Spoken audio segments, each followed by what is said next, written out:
तो भाई तबलीगी जमात का जो इज्तिमा होता है ये सब भी क्या है? बोलो भाई, बिदत है बिदत। देखिए जो चीज बिदत है हमारे करने से वो चीज जायज नहीं हो जाती। तो रायवंड इज्तिमा हो या कराची इज्तिमा, बिल्कुल बिदत है। सबसे पहले तो इस बात को जहन में रखें, जो काम सहाबा ने नहीं किया उस काम को दीन समझ के करना, तो वो सब क्या होगा? बोलो भाई, बिदात। समझ गए? तो हर बिदात गुमराही है, गुमराही। तो ये तबलीगी इज्तिमा भी क्या हुआ? बोलो भाई, बिदात। तारिक मसूद बदअकीदा तो है मगर मुनाफिक नहीं है। वह जो मौक़िफ़ बयान करता है वह खुद का नहीं होता है बल्कि उसके अकाबिर का होता है, इसीलिए उसको देवबंदी अहमक समझता है।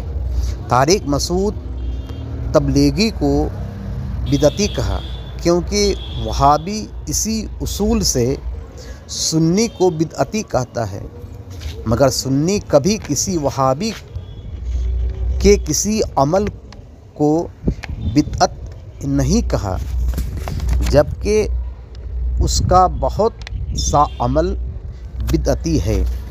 सुन्नी के नज़दीक बिदअत फिल अमल का मुर्तकिब कहलाने के लिए बिदअत फिल अकायद का मुर्तकिब न होना शर्त है, जबकि वहाबी देवबंदी बिदअत फिल अकायद का मुर्तकिब है।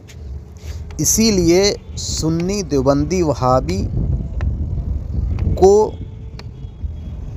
बिदअती फिल अमल नहीं कहता है।